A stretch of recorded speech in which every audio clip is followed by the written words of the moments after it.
Hi, this is a review of Specials by Scott Westerfeld. This is the third part in the series. The first two are called Uglies and Pretties. Now before I start this review, I want to say two things. One, there's going to be explosions in the background because people really love fireworks over here. Number two, there's going to be some spoilers for the first two parts, so if you haven't read those and really don't want to know anything about them, you might want to skip this video. Okay, let's start with a super short summary of the first two books in case you've forgotten what it was about. Telly Youngblood is a 16-year-old girl and she lives in a world where everyone is called an ugly until the age of 16, where everyone gets plastic surgery and they turn into a pretty. Telly ends up not having the surgery but running away to the smoke where people still live in the wild. Lots of stuff happens which I don't really want to give away, but all you need to know is that when the second book starts, Telly has been turned into a pretty. Now the only things that pretties care about are clothes and body modifications such as sparkling and moving tattoos and of course partying. So Telly has turned into what they call a bubblehead. Eventually she manages to cure herself from this and goes back to normal, but then when the third book starts, she has been turned into a special. The specials are even more of an upgrade. They have razor sharp teeth and a kind of cruel beauty. They just look terrifying. They're super strong and they're kind of a secret special police. I kind of felt like not a lot happened in the first half of the book. I stopped reading at some point and picked it up about a month later. And in general, I just felt like it didn't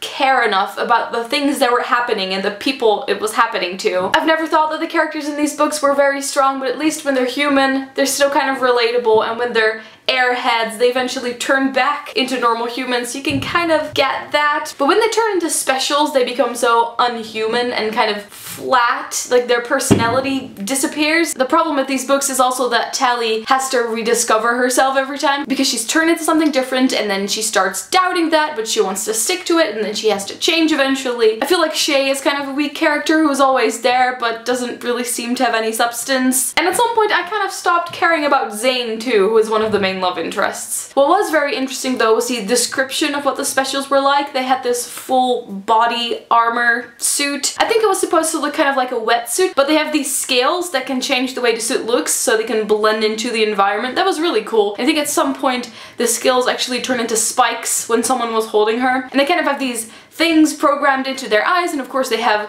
super awesome hoverboards. The new city, Diego, was really cool. It kind of reminded me of the Capitol in the Hunger Games, with people changing their appearances and just looking super weird. This book was just kind of a wild roller coaster slash hoverboard ride. I guess I just kind of have a problem with series. I don't think that the third one was as good as the previous two. If you've read Specials or any of the other books in this series, you can let me know in the comments what you thought about it, and I will see you in 2012. Bye!